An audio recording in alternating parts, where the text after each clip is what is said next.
हाय बच्चों, कैसे आप लोग? आशा कर रहा हूँ अच्छे होंगे, अच्छी तैयारी कर रहे होंगे। तो आप लोगों का पेपर आ गया है। पेपर में बहुत ज़्यादा समय नहीं बचा हुआ है, तो इसलिए आप लोगों के लिए इंपॉर्टेंट जो क्वेश्चन है हम लोग लेके आ रहे हैं। तो आप लोग मेरी वीडियो के साथ बने रहिए और अपने दोस्तों को शेयर करते रहिए और सब्सक्राइब जरूर कर दीजिए, ठीक है। ताकि आप लोगों के पास जो भी हम कंटेंट तैयार करें, आप लोग तुरंत उसे प्राप्त कर सकें। और तो हम लोग देखते हैं कि अगले क्वेश्चन पर आते हैं। अगला क्वेश्चन हमारा क्या दिया है? प्रोटीन क्या है? ठीक है बच्चों, क्या लिखा है? दिखाई दे रहा है कि प्रोटीन क्या है।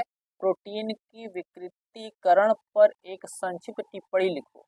ठीक है, कह रहा है प्रोटीन क्या है, प्रोटीन के विकृतीकरण पर एक संक्षिप्त टिप्पणी लिखना है। ठीक है बच्चों, हमें एक संक्षिप्त टिप्पणी लिखना है। तो टिप्पणी हम यहाँ पे लिख दिए हैं, जैसा कि लिखा जाएगा। पहले लिखेंगे प्रोटीन। प्रोटीन के बारे में लिखेंगे, प्रोटीन जैव अणु होता है। प्रोटीन कैसा होता है? एक जैव अणु होता है जो अमीनो अम्लों से बने होते हैं। ये अमीनो अम्ल पेप्टाइड बंध द्वारा जुड़े होते हैं। प्रोटीन जीवों की संरचनात्मक एंजाइम, हार्मोन्स, पोषण जैसे महत्वपूर्ण कार्य करते हैं। इनमें कार्बन, ऑक्सीजन, हाइड्रोजन, नाइट्रोजन जैसे तत्व पाए जाते हैं। ठीक बच्चों, इन्हें क्या कहलाता है? प्रोटीन कहलाता है। प्रोटीन क्या होता है? प्रोटीन जैव अणु है जो एमिनो अम्लों से बने होते हैं। प्रोटीन जैव अणु होता है और एमिनो अम्लों से बना होता है। और ये एमिनो अमीनो अम्ल पेप्टाइड बंध द्वारा जुड़े होते हैं। प्रोटीन जीवों में संरचनात्मक एंजाइम, हार्मोन तथा पोषण पोषण जैसे कार्य करते हैं या महत्वपूर्ण कार्य करते हैं। इनमें कार्बन, ऑक्सीजन, हाइड्रोजन, नाइट्रोजन जैसे तत्व पाए जाते हैं। ठीक है, पोषण हमारे जो प्रोटीन है हमारे शरीर के लिए ही बहुत ही लाभदायक होता है। ठीक है बच्चों, तो चलते हैं प्रश्न नंबर इसके आते हैं। प्रोटीन के विकृतीकरण पर आते हैं। लिखा इसमें, जब प्रोटीन अधिक ताप पर अम्ल, एल्कोहल या यांत्रिकी झटके दिए जाते हैं तो इनमें त्रिआयामी संरचना जो होते हैं टूट जाते हैं, नष्ट हो जाते हैं। वो क्या कहलाते हैं? विकृतीकरण कहलाती हैं। जब प्रोटीन अधिक तापमान, अम्ल, एल्कोहल या यांत्रिकी झटके दिए जाते हैं और उससे क्या होता है, इनकी जो त्रिआयामी संरचना होती है वो टूट जाती है, नष्ट हो जाती है और क्या कहलाते हैं? विकृतीकरण कहलाते हैं। ठीक है बच्चों, तो आते हैं प्रश्न नंबर 2 पे आते हैं। प्रश्न नंबर दूसरा क्या दिया है? प्रश्न नंबर 2 हमारा दिया है कि फिनाल की अम्लीय प्रकृति पर एक टिप्पणी लिखिए। ठीक है, कि फिनाल क्या है? फिनाल के अम्लीय प्रकृति पर एक टिप्पणी लिखिए। लिखा, उत्तर इसका आएगा फिनाल। फिनाल सूत्र क्या होता है? C6H5OH। इसका फिनाल का संरचना तो सूत्र बनाएंगे। फिनाल का सूत्र यह भी होता है। ठीक है, बेंजीन समूह में क्या लगा रहता है? ओ ये जुड़ा रहता है, ये क्या कहलाता है? फिनाल कहलाता है। ठीक बच्चों, ये फिनाल का सूत्र है। ठीक, तो इस तरह लिखेंगे, या तो लिखेंगे C6H5OH, या तो फिनाल ये होता है, फिनाल कहलाता है। ठीक है, तो चलिए देखते हैं। फिनाल एक टूट जाने का मतलब क्या होता है? यदि फिनाल होगा, जिसे यहाँ पे दिया है C6H5OH, यदि फिनाल को जल में घोलें, यदि इसे पानी में घोला जाएगा तो ये अपने आयनों में टूट जाएंगे। मतलब C6H5O माइनस आयन दे, प्लस माइनस आयन देगा और क्या देगा? H क्या देगा? प्लस आयन बना देगा। ठीक है, ये दो आयनों में टूट जाता है। ठीक, या तो इस तरह का संरचना के हिसाब से देखेंगे तो फिनाल ये होता है, यहाँ पे बचेगा O माइनस और जो ए वाला H है क्या हो जाएगा? अलग हो जाएगा, H प्लस आयन देगा। ठीक है बच्चों, तो C6H5OH एक कमजोर अम्ल है। यह जल में आंशिक रूप से आयनित होकर H प्लस आयन देता है और phenoxide ion C6H5O minus ion बनाता है। ठीक है बच्चों, तो चलिए आप लोग फिनाल का सूत्र देख लीजिए। ये फिनाल होता है, अगर ये अपने आयनों में टूटेगा तो इस तरह हो जाएगा, या इसको तोड़ेंगे तो इस तरह हो जाएगा। ठीक है, तो चलते हैं हम आगे। ठीक है, अगला प्रश्न देखते हैं, बहुत ही बेहतरीन सवाल है। गैल्वेनी सेल को दर्शाइए। ठीक है बच्चों, इसमें कह रहा है कि गैल्वेनी सेल को दर्शाइए जिनमें निम्न अभिक्रियाएं होती हैं। गैल्वेनी सेल बनाना है। यदि आपको गैल्वेनी सेल बनाने ना आता हो तो आप जरूर कमेंट में मेंशन करिए, ताकि हम आप लोगों के लिए गैल्वेनी सेल वीडियो एक अलग से आप लोगों को बना दे। ठीक है, अन्यथा तो आप लोग इससे आप लोग बना लीजिएगा। ठीक है, अगर नहीं आएगा बनाने तो आप लोग कमेंट जरूर करिए और बताइए कि किन किन बच्चों को नहीं आता है, तो हम उनके लिए एक अलग से वीडियो बना देंगे। ठीक है, तो चलते हैं, देखते हैं क्या लिखा है। Mg solid plus copper plus 2 ion का मान दिया है 0.001 मोल और Mg+2 इसका मान दिया है 0.001 मोल। कॉपर सॉलिड इस सेल के लिए ई सेल परिकलित कीजिए करो, ठीक है। दिया है ई नॉट Mg+2 या Mg का मान दिया है -2.37 वोल्ट और ई नॉट कॉपर के लिए मान दिया है 0.34 वोल्ट, ठीक बच्चों। तो चलिए हमें क्या करना है, पहले ई सेल निकाल लेंगे, ठीक है। चलिए देखते हैं हम लोग निकालेंगे ई सेल, ठीक है। ई सेल सेल, अच्छा ठीक है। तो हम लोग इसको हिंदी में लिखते चल रहे हैं, या तो ई सेल निकालना है, ई सेल, ई सेल निकालना है। ई सेल बराबर होता है कैथोड का, हो जाएगा E cathode, cathode minus E nought cell anode, anode होता है, ठीक बच्चों। ये हो गया। अब देखेंगे ई सेल, ई सेल बराबर होता है, इसका जो कैथोड का मान हमें दे दिया है, कितना दिया है 0.34 वोल्ट, क्या दिया है 0.34, ठीक है। माइनस इसका इनर का मान दिया है इतना, हो जाएगा -2.37, ठीक बच्चों। इसको क्या करेंगे 0.34, ये माइनस वन क्या हो जाएगा प्लस हो जाएगा, तो 2.37, ठीक है। इन सबको ऐड कर देंगे तो 4 और 7 4 11 1 हंस लेगा 1 3 3 6 7 दशमलव क्या होगा 2, ठीक है। 2.71 वोल्ट में ई सेल जो मिल जाएगा, कितना हो जाएगा बराबर 2.7। और क्या दिया है, ठीक है। अब हमें निकालना है नेक्स्ट समीकरण से, ठीक है। यहाँ पे हो जाएगा नेक्स्ट नेक्स्ट नेक्स्ट नेक्स्ट समीकरण, ठीक है, समीकरण से। तो आप लोगों को समीकरण याद होगा, समीकरण क्या होता है, ई सेल बराबर ई नॉट सेल, ये ई नॉट सेल हम लोग निकाल लें, ठीक है बच्चों। ई nought cell minus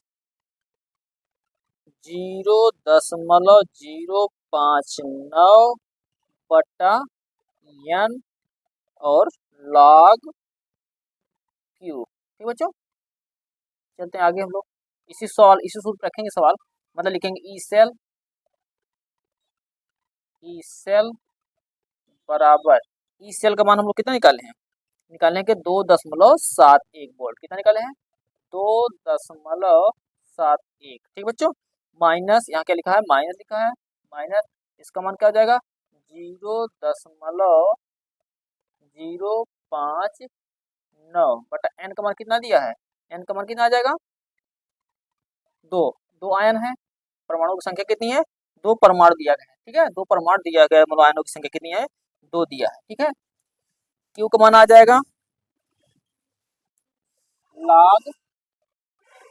log 10 base क्या हो जाएगा, क्यू का मान क्या हो जाएगा Mg+2 बटा Cu+2, ठीक बच्चों।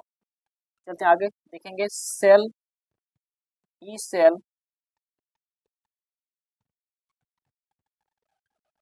सेल बराबर 2.71 माइनस 0.059 बटा 2 log 10 बेस, इसका मान कितना दिया है, मान 0.001 दिया बटा इसका क्यू को मान दिया है यहाँ पे 0.0001 दिया है।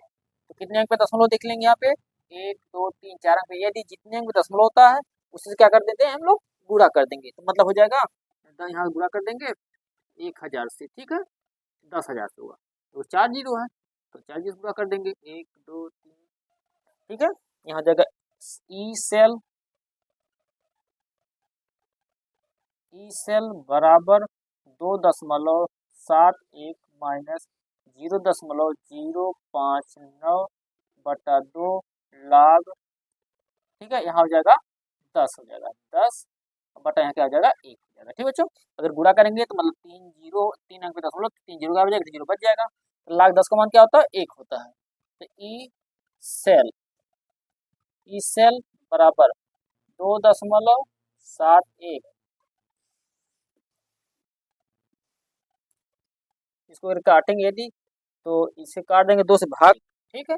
अब इसको जोड़ देंगे 2 10 से घटाना है इसको, ठीक है। यहाँ पे क्या होगा घटा लेंगे तो घटाने में कितना आ जाएगा ई सेल बराबर 2.68 वोल्ट हो जाएगा। तो हमें क्या हो गया मेन आंसर मिल गया। ठीक बच्चों, तो आप लोग इसका स्क्रीनशॉट ले लीजिए ताकि आप लोगों को आसानी से सवाल पूरा कंप्लीट हो सके। ठीक है, आप लोगों के लिए पेपर की दृष्टि बहुत क्वेश्चन क्या दिया है, तो अगला क्वेश्चन दिया है कि निम्न पर टिप्पणी लिखिए। हमें टिप्पणी लिखना है, तो टिप्पणी बहुत ही महत्वपूर्ण होता है। ठीक बच्चों, आप लोग हो गया, तो चलते हैं हम अगले क्वेश्चन पर। अगला क्वेश्चन दिया है निम्नलिखित पर टिप्पणी लिखिए। टिप्पणी बहुत ही इंपॉर्टेंट होती है, टिप्पणी आप लोग पूरा तैयार कर लीजिए, टिप्पणी हर साल पेपर में जरूर देता है। तो चलिए हम लोग मुख्य टिप्पणी लेके आए हैं, जैसा कि दिया है कि निम्नलिखित पर टिप्पणी लिखिए। लिखा है कैनिजारो अभिक्रिया पर टिप्पणी लिखना है। ठीक है, कैनिजारो अभिक्रिया किसे कहते हैं इस पर टिप्पणी लिखना है। कह रहा है कि जिन एल्डिहाइडों पर अल्फा हाइड्रोजन नहीं होता है, मतलब जिन एल्डिहाइडों पर अल्फा हाइड्रोजन नहीं होता है वे सांद्र क्षार की उपस्थिति में एक साथ अपचयन व ऑक्सीकरण करते हैं।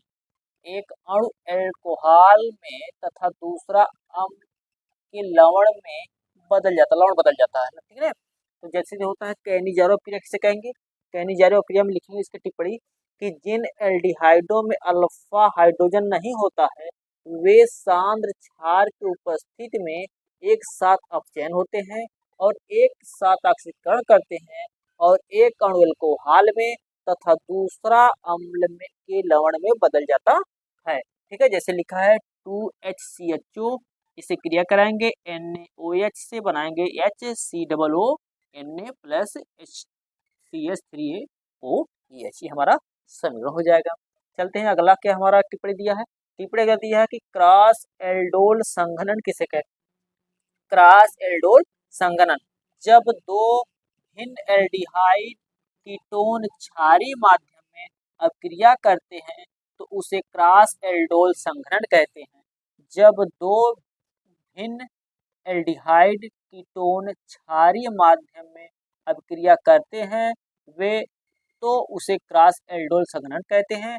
इसका जो सूत्र दिया है CH3CHO प्लस HCHO में NaOH की उपस्थिति में क्रिया कराएंगे, CH3CHO इसके साथ जुड़ जाएगा, हो जाएगा CHO। ठीक है, इस सूत्र याद कर लेंगे आप लोग। चलिए अगला देखते हैं क्या लिखा है। रोजेनमुंड अपचयन किसे कहते हैं। रोजेनमुंड अपचयन क्या है। ठीक है, इसमें दिया है एसिड क्लोराइड का चयनात्मक अपचयन कर एल्डिहाइड में बदला जाता है, एल्डिहाइड बनाया जाता है। इसका क्या हो जाएगा CH3COO क्या अब आता है।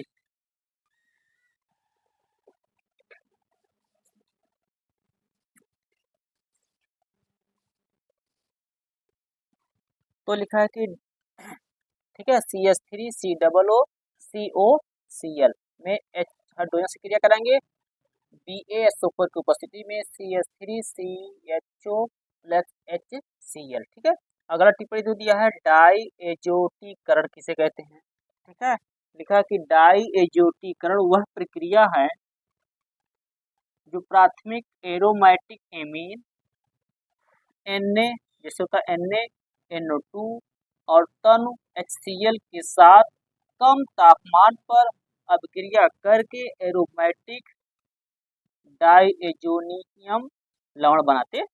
इसे हो गया C6H5Na HN2 plus NaNO2 plus 2 NaCl H6H5N2 plus ion Cl- plus NaCl plus 2H2O। ठीक बच्चों, तो आप लोग देख लीजिए, आप लोग टिप्पणी बहुत ही महत्वपूर्ण है। ये जो टिप्पणी दी गई है, कौन कौन टिप्पणी है? एक कैनिजारो अपक्रिया होती है, एक क्रॉस एल्डोल संघनन, एक एजोन मुंड अपचयन, एक होता है डाई एजोनीकरण। ठीक है, ये बहुत ही महत्वपूर्ण टिप्पणियां हैं। तो आप इस टिप्पणी को बहुत ध्यानपूर्वक देख लेंगे और पढ़ लेंगे और स्क्रीनशॉट ले लीजिए, ताकि आप लोगों के लिए अच्छा हो सकते हैं। अगले प्रश्न पर लिखा है कि निम्नलिखित पर टिप्पणी लिखिए। लिखा है कि गैब्रियल थैलीमाइड संश्लेषण किसे कहते हैं? ठीक है, गैब्रियल थैलीमाइड संश्लेषण किसे कहते हैं?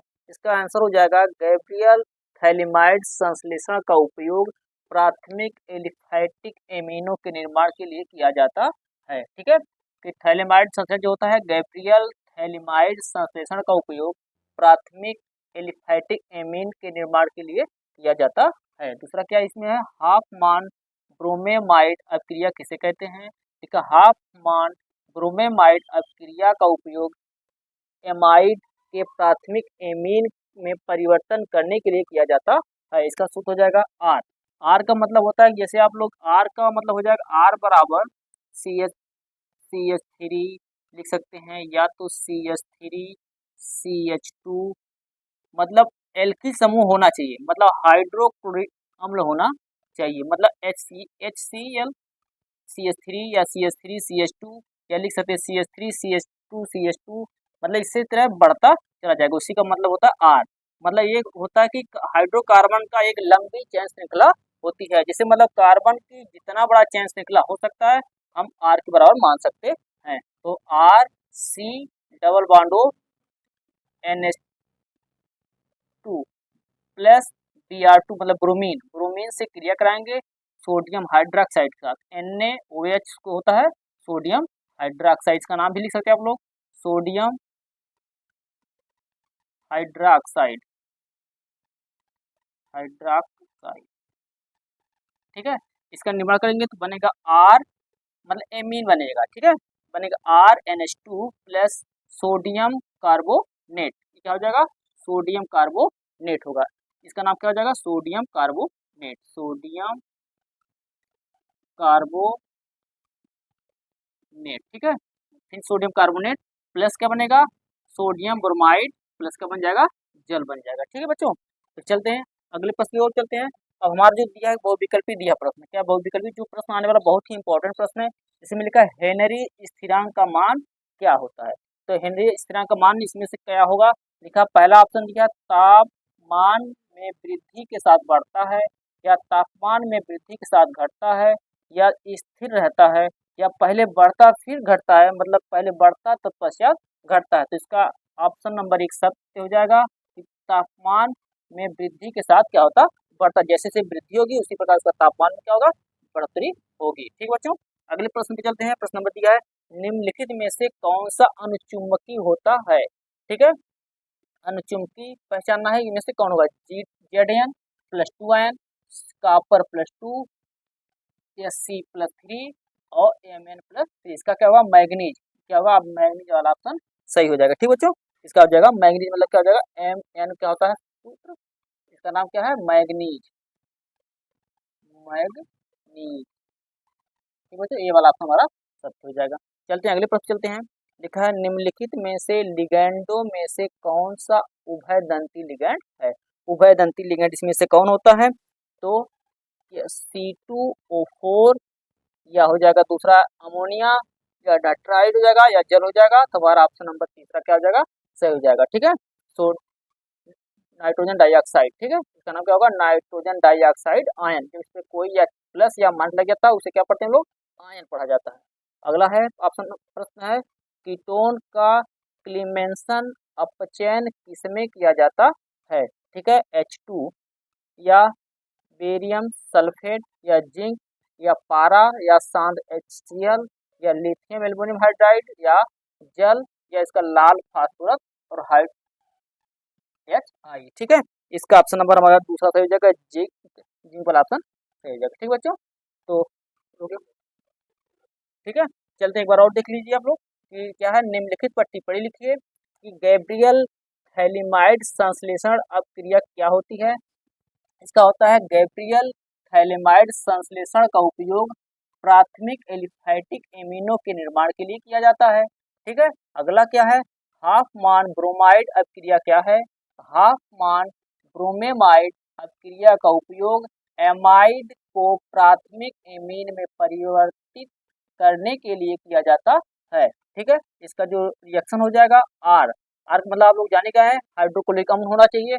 ठीक है, क्या RCONH2 प्लस ब्रोमीन मतलब Br2 प्लस 4NaOH NaOH का मान सूत्र क्या नाम क्या होगा? सोडियम हाइड्रोक्साइड या RNH2।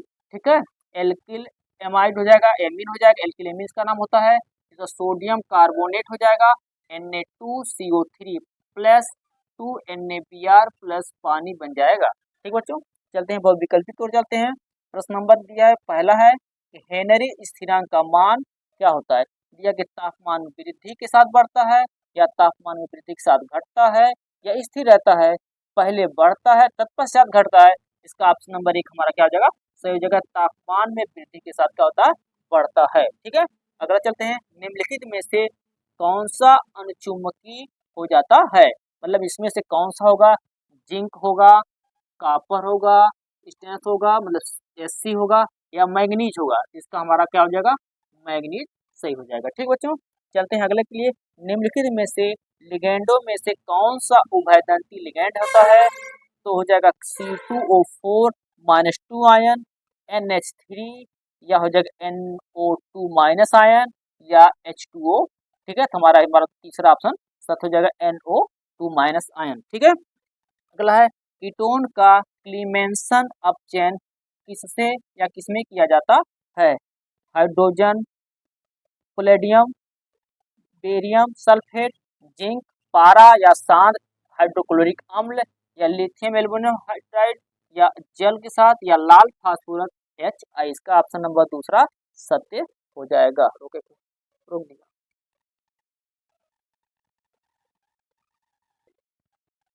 ठीक बच्चों, तो चलते हैं अंगा वाले ऑप्शन विकल्प पर दिया है कि जब प्राथमिक एमीन को क्लोरोफॉर्म के साथ एल्कोहलिक KOH हाइड्रोक्लोरिक मतलब एल्कोहलिक क्या होता है? KOH मतलब पोटेशियम हाइड्रोक्साइड के में अभिकृत करते हैं तो उत्पाद होता है। मतलब जब प्राथमिक एमीन को क्लोरोफॉर्म के साथ एल्कोहलिक KOH मतलब इसका नाम होगा पोटेशियम हाइड्रोक्साइड। इसका नाम क्या हो जाएगा?